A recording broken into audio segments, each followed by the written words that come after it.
سب سے پہلے میں ذرا اپنے ناظرین کو تھوڑا بتا دوں کہ انوار اللہ کاکڑ صاحب جو ہیں یہ 1971 میں بلوچستان کے علاقے قلعہ سیف اللہ میں پیدا ہوئے.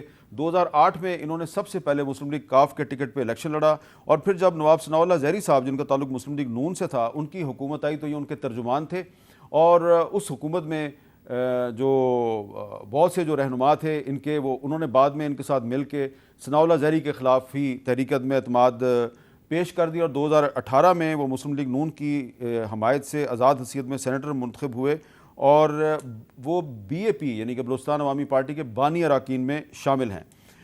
سرفراز بگٹی صاحب, آپ وزیر داخلہ تھے, یہ بلوچستان کی جو حکومت تھی اس کے ترجمان بھی تھے, تو آپ کو کیا لگتا ہے کہ انوار اللہ کاکڑ صاحب کا بطور نگران وزیر اعظم سامنے آنا یہ پاکستان کی سیاست میں کوئی ایک اہم واقعہ ہے یا ایک روٹین کا واقعہ ہے؟ بسم اللہ الرحمن الرحیم. حمید میر صاحب آپ کا شکریہ. سب سے پہلے آپ کو جشن آزادی اور پوری قوم کو آزادی کی بہت بہت مبارکباد ہو. اور میں سمجھتا ہوں کہ انوار اللہ کاکڑ صاحب یہ ڈیزرو کرتے تھے, ان کی یہ کیپیسٹی ہے کہ وہ کیئر ٹیکر پرائم منسٹر کے طور پہ پاکستان کو سرو کر سکیں. بیکاز میں یہ سمجھتا ہوں کہ جیسے آپ نے خود فرمایا وہ ہمارے ساتھ ترجمان بھی رہے, پھر ہمارے ساتھ ان کی دوستی بھی ہے, اور ان کا جو ایک لرنڈ بیک گراؤنڈ ہے, جس طریقے سے وہ تعلیم یافتہ ہیں اور جس طرح وہ بکس کرتے ہیں اور انسرجنسیز پہ باقی ریجنل ایشوز پہ ان کی جو گرپ ہے وہ بہت ہی پازیٹیو ہے. اور پھر آپ دیکھیں کہ پورے بلوچستان سے ان کو ماسوائے ایک آدھ آڈ وائسز کے ان کی سپورٹ میں وائسز آئی ہیں, تو یہ ایک بہت ہی اچھا عمل ہوا ہے. اچھا, آپ نے نام نہیں لیا, اختر مینگل صاحب نے ان کی مخالفت کی ہے. آپ کے خیال میں اختر مینگل صاحب نے انوار اللہ کاکڑ صاحب کی اتنی زیادہ مخالفت کیوں کی ہے؟ یہاں تک کہہ دیا کہ ان کے وزیر اعظم بننے سے تو ہم جیسے لوگوں پہ سیاست کے دروازے بند ہو جائیں گے. حامد صاحب, یہ تو سوال آپ کا ان سے بنتا ہے. مجھے تو اب میں وہی ریزن پوچھنے کی کوشش کر رہا ہوں کہ مجھے پتہ چل سکے کہ سردار صاحب ہمارے لیے بہت قابل احترام ہیں, بزرگ ہیں ہمارے. میں تو ابھی تک انڈرسٹینڈ نہیں کر سکا کہ وہ مخالفت انوار اللہ کاکڑ صاحب کی کس بنیاد پہ کر رہے ہیں اور کیوں کر رہے ہیں. اگر یہ سب مجھے پتہ چل جائے تو میں اس پر کمنٹ ضرور کرنا چاہوں گا. اچھا, ایک تاثر یہ ہے انوار اللہ کاکڑ صاحب کے بارے میں کہ جناب یہ تو اسٹیبلشمنٹ کے بہت قریب ہیں.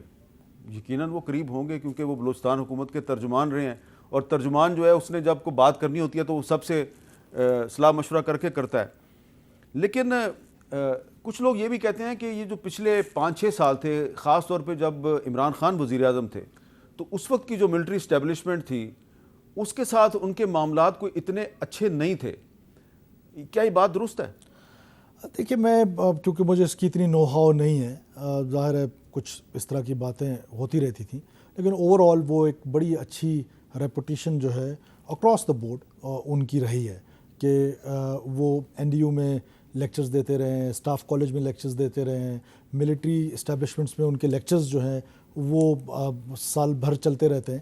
تو میرا خیال ہے کہ وہ اس ریپوٹیشن, ایک اچھی ریپوٹیشن کو ہر جگہ پر. یہ میں نے سوال اس لیے پوچھا کہ جیسے ہی ان کا نام سامنے آیا کہ وہ نگران وزیر اعظم بن رہے ہیں, تو کچھ لوگوں نے نیب نے 2021 میں ان کے خلاف ایک انکوائری شروع کی تھی. ان کی ایک این جی او تھی وائس آف بلوچستان, تو اس کے حوالے سے کچھ لوگوں نے ڈاکومنٹ سوشل میڈیا پہ پوسٹ کرنے شروع کر دیے, اور میری اطلاع یہ ہے کہ وہ جو 2021 میں انوار اللہ کاکڑ صاحب کے خلاف جو ایک انکوائری ہوئی تھی وہ جنرل فیض صاحب نے شروع کروائی تھی.